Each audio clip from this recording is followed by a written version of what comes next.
Hello and welcome to Postgres FM, a weekly show about all things PostgreSQL. I am Michael, founder of PG Mustard, and this is my co-host Nikolai, founder of Postgres AI. Hey Nikolai, what are we talking about this week? Hi Michael, how was your vacations? Oh yeah, really good.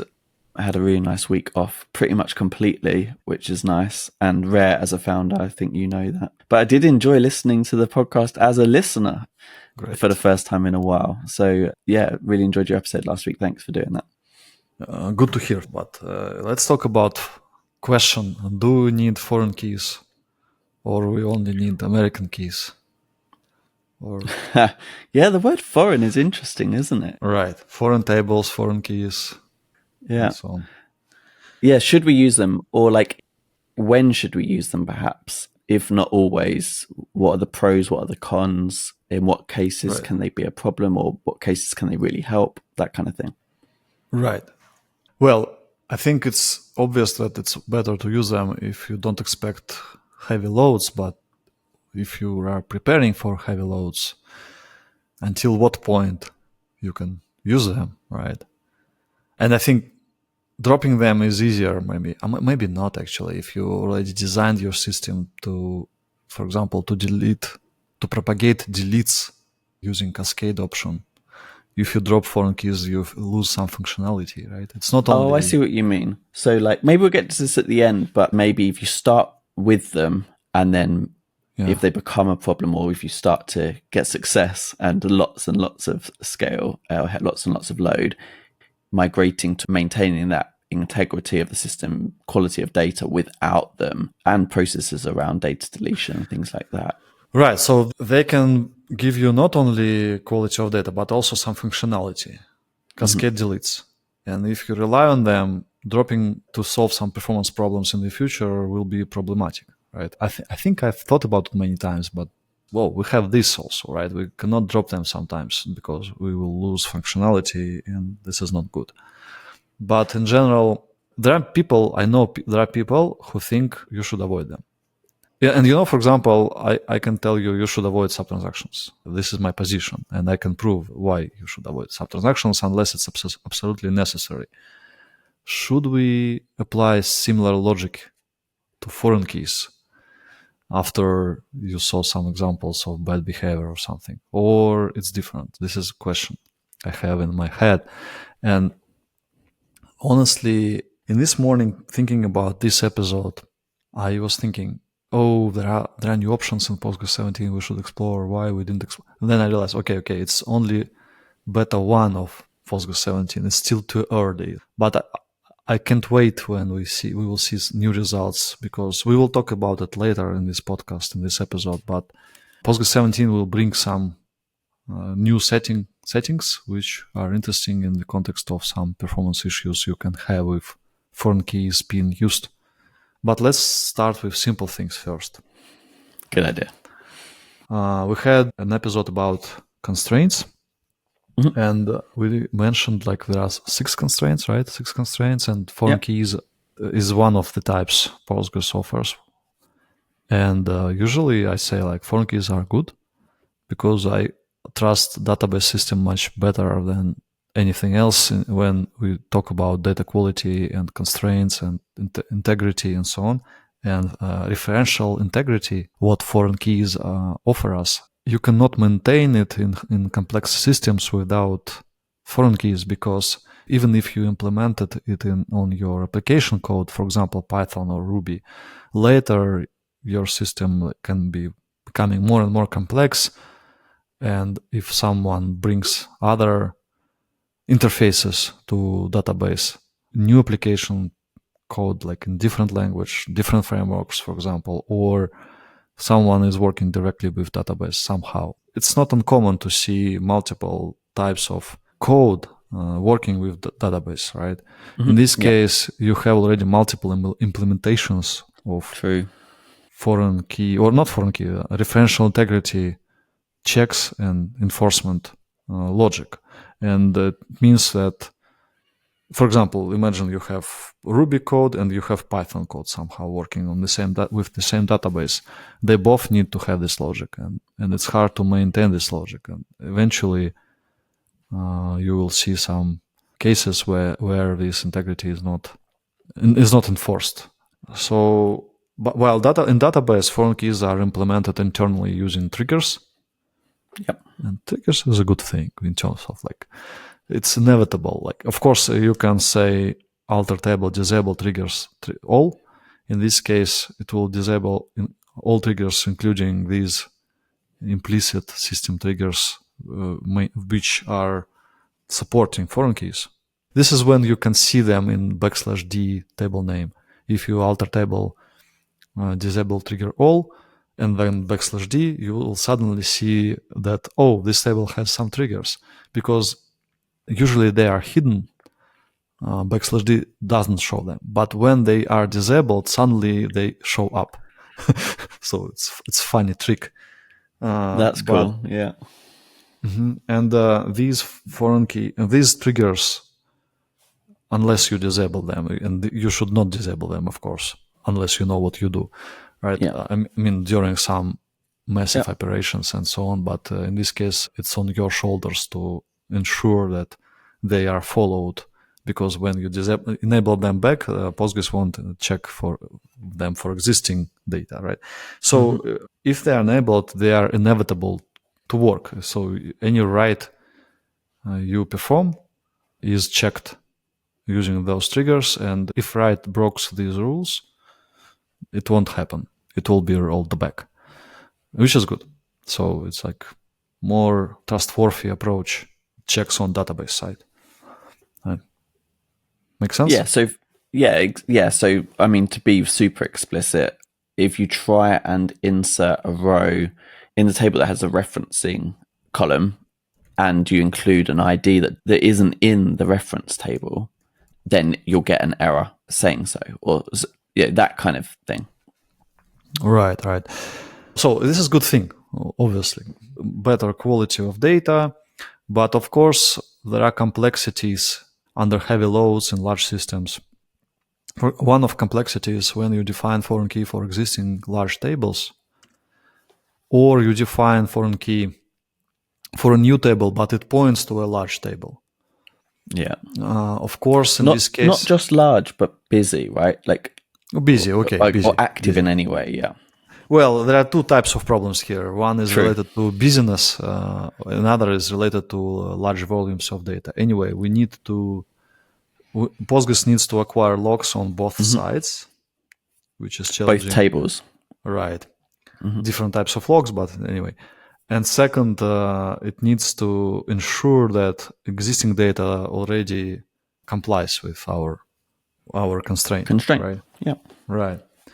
And if you do it straight, like in a regular way, in general, you will have issues, high risk of issues. And the risk is becoming higher and higher.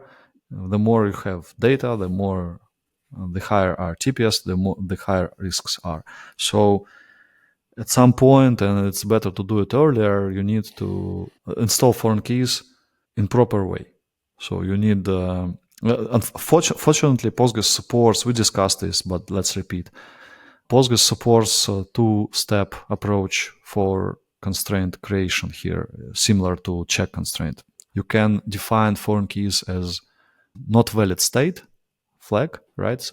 It means that they will have flag not valid, but important to remember, it doesn't mean they are not working. They are immediately working for all new writes. They are just not checked for existing data.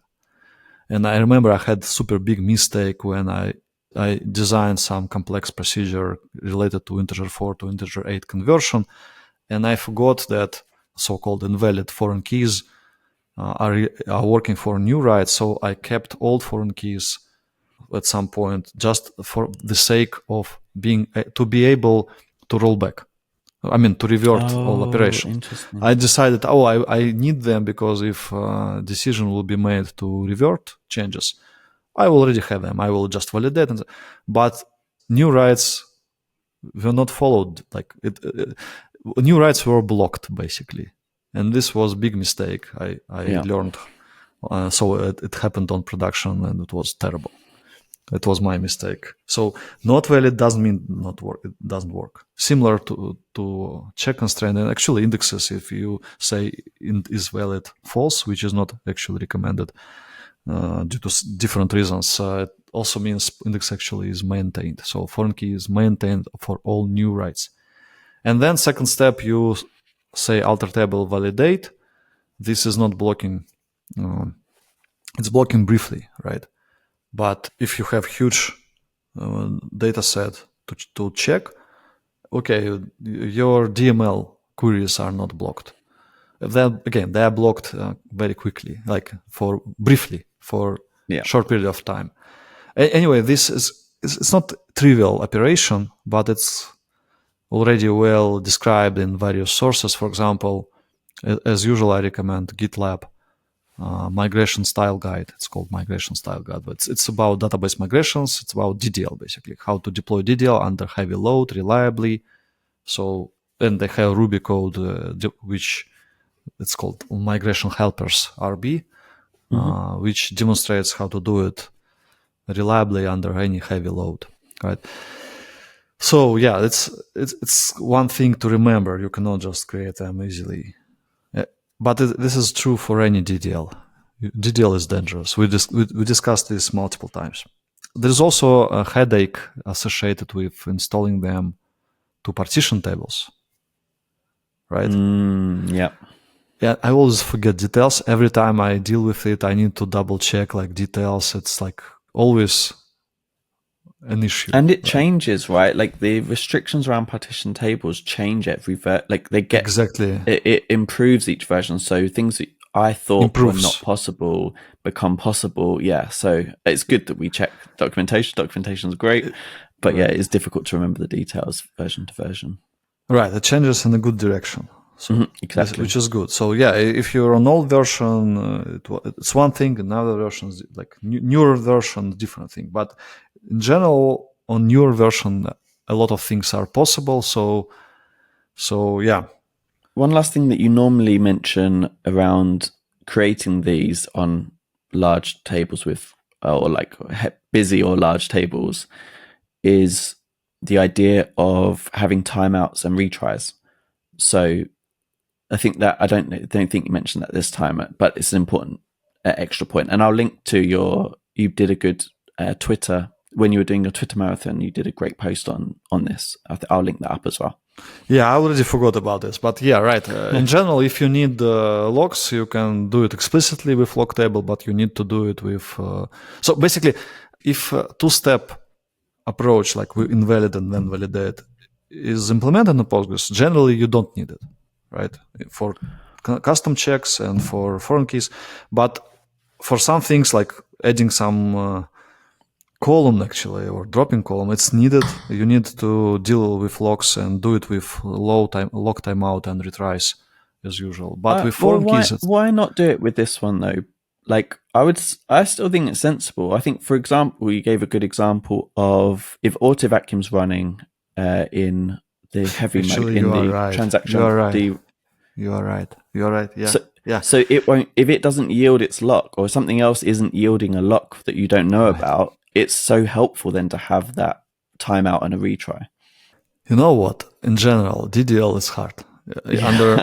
Under heavy load in large systems, it's really hard. I wish it was much simpler in Postgres. I think there is huge room for improvement step by step, and I hope it will be improved. So, but now we need to it's like art. You need to improve your tools and libraries and so on. You are right. Even when we install a foreign key with not valid flag, we still need logs on both tables, right? And these logs, if they cannot be obtained, they will block us. And if they block us, we start blocking everything else, including selects, because it's DDL and selects is waiting. So yeah, it's kind of. I think for selects, in this case, it's not that. Maybe no. Or inserts, for example. Yeah. We need to check. We need to carefully check types of locks that need to be installed on both cases. As I only remember they are different on both sides. Yeah. But in general, this should be carefully designed. It's better to follow existing experience. For example, GitLab's, maybe some frameworks already implemented.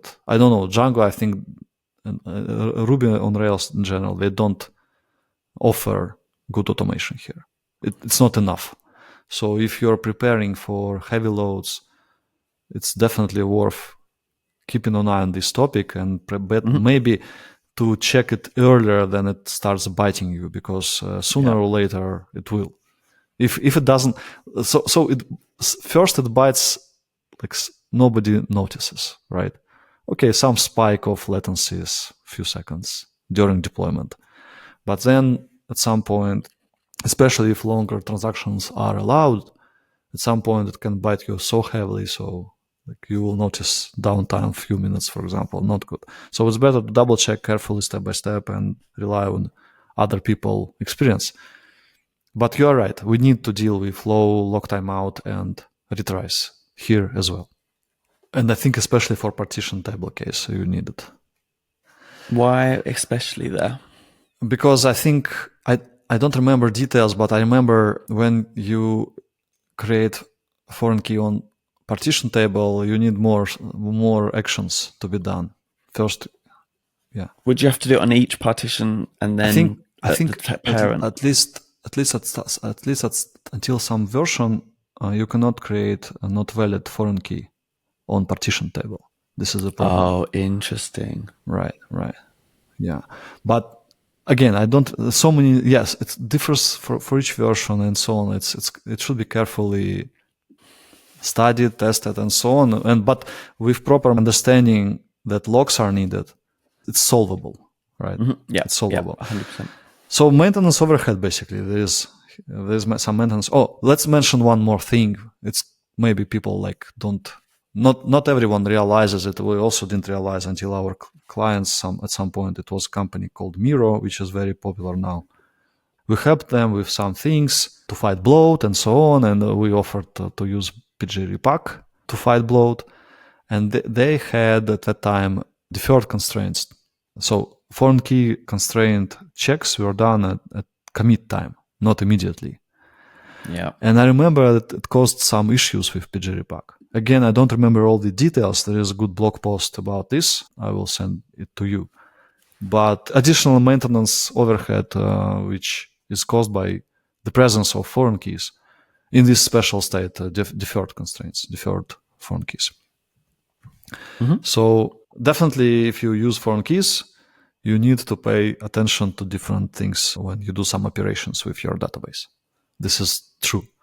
But I would say it's worth it, right? Because you have good referential integrity and so on. So I would still choose foreign keys in spite of these problems, right?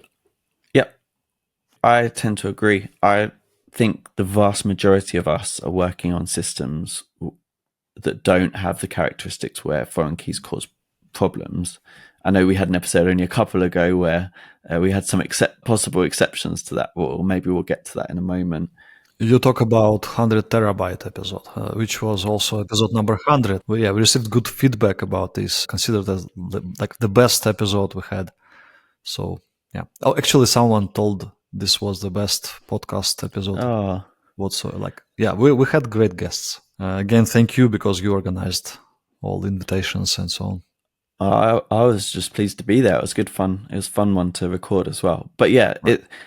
Not just the fact they're 100 terabytes, right? The fact that they're heavily loaded systems and they're constantly busy and they have to worry about a lot of these scaling limits and I guess keep hitting different cliffs or different cliffs. Maybe that's a bad word, but like limits of what you can do or how many of a certain thing you can exhaust before falling back to a different method. But 99.9% of us are not working with those systems and don't have to worry about those and don't have to worry about them initially as well. So I think it was Sammy from Figma who said as well, and I think I agree with this, at the beginning, maybe you don't have to design for this kind of thing, and you can if you have to solve this, it's a good problem. You're probably successful in other ways. If you've got to a heavily loaded Postgres and you're not making enough money to pay people to fix this kind of problem, you've probably done something wrong. Like you need a business model that works with that load, and all of them did that successfully. And I can't think of an example where a company got too successful with load, but not with finances. So I think they can normally solve these problems. Well, I not fully agree. I think, yeah, let's talk about cliffs, but first let's talk about performance overhead foreign keys add. Great. PagerBench supports foreign keys option, which is not used by default. And before this podcast, we were very curious. We didn't simple question. Is it better? What's the difference between two PagerBench runs with and without this option? Of course, this option should be used during initialization time, but we checked and we saw difference on small scale, like 1 million rows in PagerBench accounts, scale 10 means, right? We saw difference only 11%, right? On my MacBook, it was very quick and dirty experiment, all in memory and so on. As expected, I expected also 5 to 10% or so. You said 10, right? I guessed. It was a complete guess, and also at that, I don't know why I guessed before even knowing. I'd forgotten the breakdown of what proportion were selects versus inserts, updates, and deletes. I definitely shouldn't have guessed before knowing that. But why do you care about selects, deletes, updates, and so on? I guessed that. Well, maybe this is wrong again. I guessed that there would be a bigger impact on inserts. Yeah, exactly. Than the select operations. That was my guess. Well, by the way, actually, maintenance. Let's put it to the maintenance overhead basket. When you need to delete reference said row, a row in a referenced table. Sometimes we call it parent or something. If an index, index always exists on one side of foreign key because otherwise foreign key creation will complain lack of index. You need unique index on one or primary key, for example, primary index. Index for primary key, which is also unique index, right? You need a unique constraint. Right. If index is not created on the other side, which by default is so, you can miss. Yeah. And you delete this reference row. Postgres need to find all dependent rows to either say it's okay or maybe to propagate delete if you again use cascade deletes. And if index is not there, it will be sequential scan of whole table. So delete will be super slow. And this is also kind of maintenance overhead to me because if you expect, sometimes people say, oh, we don't have such deletes. We use only soft deletes, right? So, or something we don't care. We don't need those indexes to be present. But if you have some risks, sometimes not often, sometimes these deletes are happening very rarely in some systems. You need to maintain these indexes and need to remember about them and need to create them and so on. So it's also kind of overhead. I see this quite often, and I actually I wrote a blog post about this. It was quite a while ago now. But yeah, it's the time I see triggers causing performance issues the most often because you sit in plans, right? Exactly, that's how triggers you spot them in the explain plans. Yeah, so I'll include that. But my view is normally it makes sense to index your referencing columns. Right. Also for select perform, often they're a good candidate for selects anyway. So even if you don't add, there's loads of workloads and patterns where it makes sense to have them indexed. Of course, if you're already adding a multi-column index with them in the leading column, you don't need an additional index. But what I mean is an index on that so that they can be looked up. It is normally our Postgres checkup tool also has such kind of report, non-indexed, foreign keys not without supporting indexes. So, but we usually say it's very special, and some people I see this as well. I see that people say, "Well, we don't need them because our workload is different." I remember a blog post, I think it was from Percona, arguing the opposite case, saying, please don't automatically index. I'll include that as well. I would say as well, I would say don't automatically index, because every index has a different kind of overhead. It has penalty, right? Well, we've discussed that many times, haven't we? Not just insert overhead, but also killing planning hot time. updates in some planning. Planning lots time. of so many dangers around everywhere when you need to grow and have good performance. Right. So back to these experiments with pgbench with and without foreign keys. You say you expect problems only in write operations. Interesting. Or at least more overhead. Let's remember that, because I have a case, you know, I have a case where it's very different. Okay, in this case, pgbench, we observe roughly 10%. I'm quite sure it will be the same at larger scale on different machines and so on with pgbench. I think pgbench schema, pgbench type of workload, roughly 10%. Would you pay this price, knowing that everything is slowed down? Write operations are slowed down by 10%. Most systems I work with, that would be an easy yes. Like, most systems aren't maxed out on CPU, aren't maxed. Like, it's an easy decision. And for the anybody that's ever dealt with bad data, like, bad data can be so painful, as in bad quality data. I mean, you know, you have to look through a system and you're like, this doesn't make sense. Like, these are referencing something, or maybe like a product that just doesn't exist. What plan are these customers on? Or, you know, if you're doing analytics and you're trying to categorize things and there's bad data in there, it just becomes such a nightmare at those times. Or somebody just disabled foreign keys, did some writes, and then enabled them back. or some bug sometimes. Or you mean cases without foreign keys, actually? But I'm talking about. Yeah, I'm talking about cases without, but I mean, anybody that's ever dealt with that, and it's probably kind of slightly more seasoned folks that have had to deal with it once or twice in their career, it's just so painful that you then think, do you know what? I'll happily pay 10% going forwards to not have to deal with that again.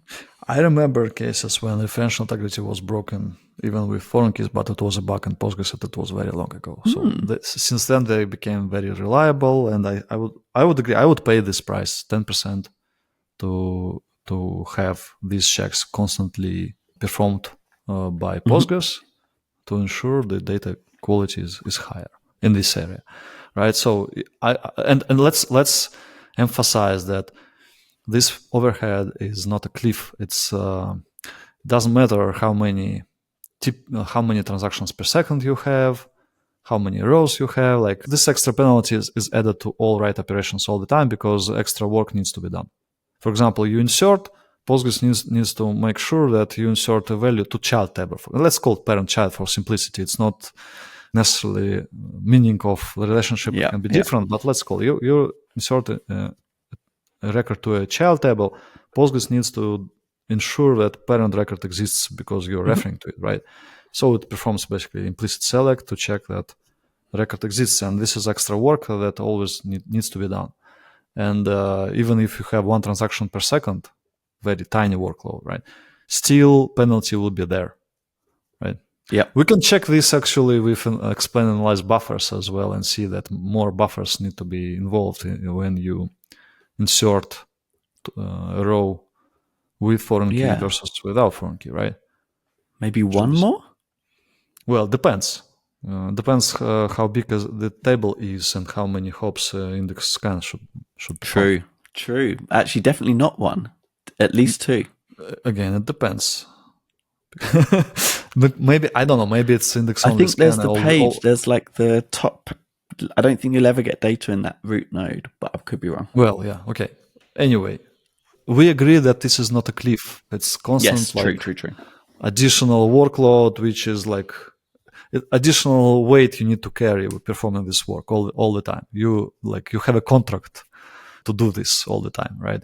It's like a tax, actually, right? Foreign key taxes, right? That actually is a good metaphor, I think. Yeah, like 10% tax from foreign keys. But so we have consensus here. We are ready to pay those taxes to live in the world with better data quality. But there are performance cliffs, as you already mentioned, and they are terrible sometimes. So one of them was raised a year ago by Lucas Fittel at PGAnalyze series of small videos, which I like. 5 minutes of Postgres. Right. They are always based on some other folks' materials, and Lucas reflects very well in video. So it was based on Christophe Petos' blog post, where like simple workload was described. Imagined like Twitch stream, and new stream is starting, and we have streams table, like kind of parent table, and we have some viewers or something table, and immediately like 1 million or so viewers join the stream, and you need to insert them to this, like, let's say child table, parent and child. And if you do it in separate inserts, separate transactions, when Postgres performs insert, not only it needs to check that with select that row exists, during the duration of insert this writing transaction, we need to lock that row with access share lock. So basically with for key share lock, right? If it was explicit lock, it would be for key share lock. So to ensure that this row won't disappear during our transaction, right? Yeah. And imagine now like million inserts are happening at like around the same time. Of course, it's not possible. It depends on how much resources you have, but many of them will collide and try to happen at the same time, right? And in this case, since multiple transactions need to perform row level lock on this parent table, Postgres starts using multi-exact IDs, right? Multi-exact IDs, So multi-exact IDs are created, and multi-exact IDs are used when multiple transactions lock the same row. And this mechanism, it's very easy to achieve some performance cliffs when you grow, when multi-exacts are actively used. Well, by the way, Lucas also mentions another problem with multi-exacts, like many monitoring systems, and PGAnalyze is a good exclusion here, as well as our version of PGWatch Postgres AI edition. They both care about this, but many systems care about only regular transaction ID wraparound. They forget that multi-exact ID wraparound also might happen. It's just very rare. I never heard about this case so far, but it's still possible. So you need to monitor and ensure that auto vacuum freezes rows properly and takes care of rows which were involved in this multi-exact mechanism. So one problem. But another problem, this cliff. So inserts, we have contention on multi-exact mechanism. Multi-exact has SLRU, and buffers are quite small. A number of buffers, but like there are default. So it's not default; it's hard coded until Postgres version 17. And so it's like I saw this problem with SLRUs in different case, in subtransactions case, many years ago, or not many, several years ago. And I remember I touched it a little bit at that time already. And subtransactions is also performance cliff. Everything is right, you scale, and then suddenly system is down, basically, because overhead becomes enormous. It usually happens when you achieve the limits of these buffers, SLRU buffers. And we needed it for subtransactions, subtrans SLRU, but this is similar to multi-exact SLRU. Around the time, I learned that Andrei Borodin already proposed improvements in algorithm, not only improvements, but also make this tunable. And good news, this work is committed to Postgres 17. So Very cool. So if we observe this performance cliff at some point, at some rates of inserts, you observe performance becomes terrible, like on a system unresponsive downtime, right? You might try to tune to postpone this cliff like from your current situation, right? But at what cost? Like a little bit of extra memory, or like what? Right. Is there any? Yeah, great. Yeah, algorithm was improved instead of sequential capital of n. I think, or maybe even quadratic algorithm. It was improved, better algorithm, but also you can adjust configuration and have more buffers, for example. Nice. I remember we tested some earlier versions of these patches. There are multiple patches in this work. By the way, big congratulations to Andrei. More and more works he was working on like many years. They are committed. It's great. But I remember there are some complexities in our particular case related to subtransactions. But I think we should test these things and study this very performance cliff Christoph describes in his blog post, right? Yeah, well, so I think that's worth mentioning because this is one solution, but Christoph also mentions a couple of alternative approaches to that schema design. He mentions reliable approaches. One of them is just drop foreign key. In this case, no more performance cliff because multi-exact mechanism is not involved. Mm-hmm. Absolutely true. But also alternative approach like batching the updates, or there was another idea. Not updates, inserts. It's a very important. We always say you need to perform deletes and updates and batches, but we never said this about inserts. Inserts is better to do in a single transaction if you can. This is because inserts are usually not blocking. Not in this case. Here we need to deal with this multi-exact row level lock. But if you can do it in single transaction, it's great. Even if it's million rows, it's okay. Or multiple bigger batches, like 1,000 inserts. But straightforward implementation of this approach, like, viewers just join our channel, it will be separate inserts because they happen different sessions, right? You need to know about this problem to design system differently and start batching in these inserts. So it's a dangerous performance cliff. But this performance cliff demonstrates the problem for inserts. I have another case, which is not yet published. I hope we will publish some blog post about this. It was not observed in production, but it was inspired by some problems we had with some customers related to multi-exact IDs contention. So imagine we have parent and a couple of records, just 1 and 2, ID1, ID2, and child table with some inserts happening not at huge rate, not at the rate where we already have this performance cliff, right? And then also we want to have a lot of selects, selecting, for example, the latest child inserted to child table. Just with join, right? So we join, we select parent ID1, and we select what was the latest child inserted recently. We have timestamp, for example, to do this, or we just order by primary key if it's just an integer primary key for the child table. Mm-hmm. And now we think, well, that's it. So we inserted, like, say we insert 10 per second, for example, and we select as much as we can, like, imagine we have a lot of viewers trying to read the latest inserted record to child table. And now we start updating the parent ID equals 1. This is the cliff. Performance terrible for everyone, including selects.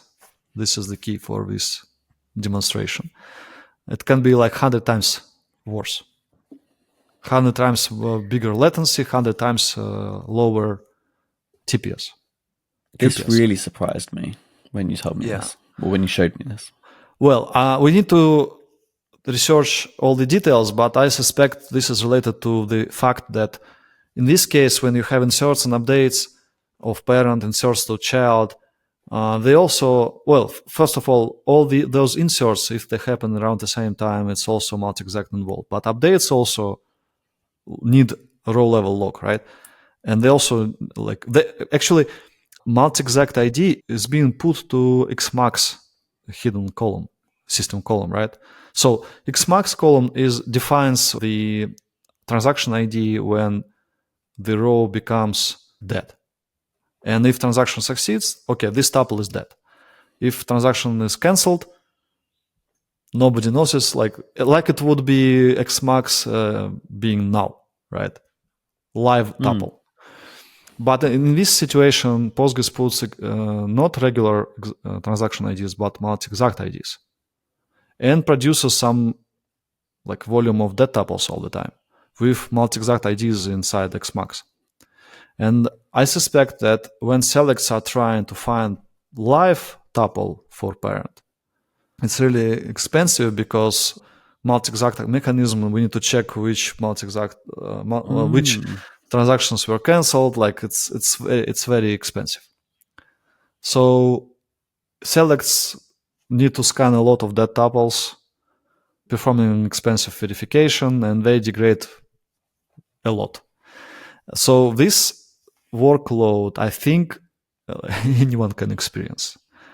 And I remember I designed a few systems where, for the sake to have fast counts, when inserting to child table, for example, comments, right, or something, or like views or something, I don't know, like something, I decided to update some counter in the parent table to have denormalized data to avoid slow count.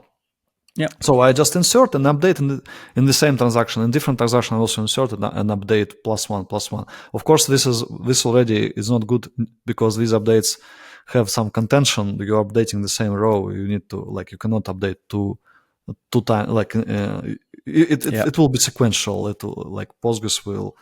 It will be contention on heavy locks. Yeah, contention on heavy locks. You can improve this, but anyway, even if you like perform batched updates, for example, in separate transactions, you have high risks of multi-exact IDs being involved, and then you already can have a lightweight lock contention on multi-exact mechanism. Our favorite.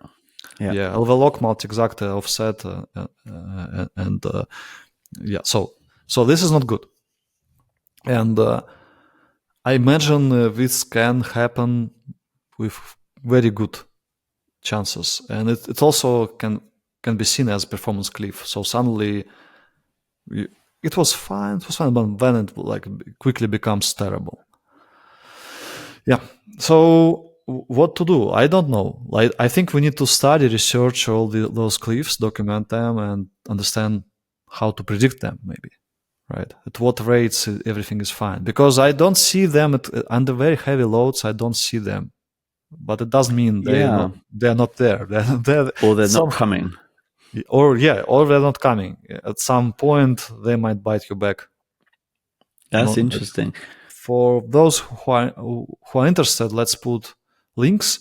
I have a series of benchmarks performed with our Postgres AI bot with some visualization. Of course, it requires explanation maybe, but if you know how PGBench is organized, everything is there, including all, like it's easy to reproduce. If you're talking about the graph that I remember seeing, it doesn't take that much explanation because you have like 4 fairly large bars on the bar chart, all showing like lots of transactions per second, and then one that is like so tiny you have to almost like zoom in to see it, and it's quite easy to see, oh, that one didn't do so well. Yeah, let's explain a little bit. The tiny one is this cliff demonstrated. 3 others. One was, let's just remove updates, right? Another one, let's keep updates, but update ID 2, not 1. Yeah. Another one, let's remove inserts. And the last one, let's remove foreign keys. Yes. Which is fair, right? In this case, just to show that foreign keys is the key of evil problem here. Yeah. And all bars are TPS for selects. Maybe latency. It's more correct to show latency, not TPS. But okay, TPS. Somehow people tend to like TPS numbers more, but latency what matters here for sure. Because so well, but then we'd see one really large one and 3 small ones. It's not as dramatic a graph. Yeah, maybe. Yeah, smaller is worse. Not smaller is not better. Yeah, because latency it's inverted logic. Smaller is better. Anyway, it's still great. So yeah, selects can be affected. Can be affected badly. Has this changed your opinion on should you use foreign keys or not really? Yeah, this is the first question I asked to myself and my team. I said, like, are we observing similar case to subtransactions where we, like, I basically started telling everyone, like, if you want to grow, try to avoid them. At least know all the problems they have. By the way, for subtransactions, these new settings also interesting to double check in Postgres 17. But like, answer is still not 100%. I'm not 100% sure about the answer here, because like foreign keys is a good thing in general. So I think in subtransactions case we saw very, like, how to achieve the problems very fast, like very easily when you grow. With foreign keys, I didn't see, I'm not sure. Actually, the customer I mentioned, they removed some transactions and problem has gone. So I think sometimes these problems come together. For example, we know that, as we discussed, foreign keys, they put a select for share log, and this causes multi-exact mechanism being involved. But sometimes if you work with select for update, you don't expect multi-exact mechanism to be involved. But if sub-transactions are there, select for update might lead to multi-exact mechanism, because like every nesting level of your nested transaction or sub-transaction is considered a separate transaction when Postgres puts Xmax value. And if you lock row select for update and then define save point and then perform update, this is similar to select for share, although it's select for update, because it basically multiple transactions are trying to lock the same row, so multi-exact is needed here.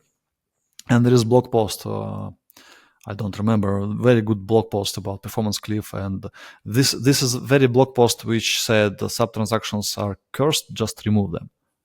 And I became like follower of this approach. So in that case, with that customer, we had two hypotheses. Either sub-transactions removal will help, or it won't help, just because they had the case we demonstrated in this experiment. Fortunately, it was related to sub-transactions, but who knows, maybe in some case we will see that no sub-transactions, but still performance cliff like that, right? Does make sense, or is too like... Yeah, for sure. And I think I was just looking up the blog post because it was bugging me. Are you talking about the one from Nelson El-Haj? I think so. Yeah. I included it to my 4 cases with sub-transactions. Right? We did an episode on sub-transactions, and I found that in the show notes. I'll double check it and I'll link it up if it's the right one. It's very good blog post, very precise. Like, it doesn't explore too far this situation with select for update and foreign keys. I think it even doesn't mention foreign keys. Yeah, because they had different problem. But for sure, it was a good starting point for me some time ago to start understanding that multi-exact IDs also might be dangerous, and if it's also a cliff due to various reasons. So I think we need to postpone exact answer to this, and maybe... Well, I had one more thing I wanted to add. I think there's there's definitely people I know who have been using Postgres for 5 or 10 years, and they're riding this wave of, they adopted Postgres when it didn't have all the features they thought they were going to need, but as they've needed them, Postgres has been adding them over. As they've scaled, their business has been able to stay on Postgres because it got replication features, or it got parallel query features, or some things that they started to be able to really benefit from. Postgres improved as they needed improvements. So it feels like this could be another one of those things that Postgres is going to get better in this area. There's enough noise around these things. You mentioned some, even if these get reverted in 17 and don't make it in 17, something will probably make it into 18 or 19 or 20. And there's enough people at scale pushing Postgres to these limits that a lot of us that aren't there yet can probably get away with adding foreign keys, using them even in cases where maybe it's not recommended at scale. And maybe Postgres will be improved or will have configurable settings by the time we do need them. Yeah. Maybe. Makes sense. Maybe. Yeah, we need to explore those settings and test various edge cases. I would say this performance cliff should be called edge case. Or corner cases. Corner case, right? Let's say this, what I just described, subtransactions plus select for update. This is corner two case edges where they meet. Exactly. This is perfect example of corner case. Yeah. But others are edge cases. We just need to explore the territory and find all the edges and think if it's possible to move them to have more room when needed. Or just, at some point, probably foreign keys should be just dropped in some cases. Sometimes, maybe. Yeah. Good. Well, we spoke to some people who don't use them, so that's really, But in general, I keep using them. Everywhere. Yeah, me too. And I keep suggesting use them. Great. Pay tax. Pay your taxes. But society will be better. Yeah. Right. But don't get into jail with these cliffs. Right. Oh, interesting. Yeah. Thank you so much, Nikolai, as always, and catch you next week. See you. Bye.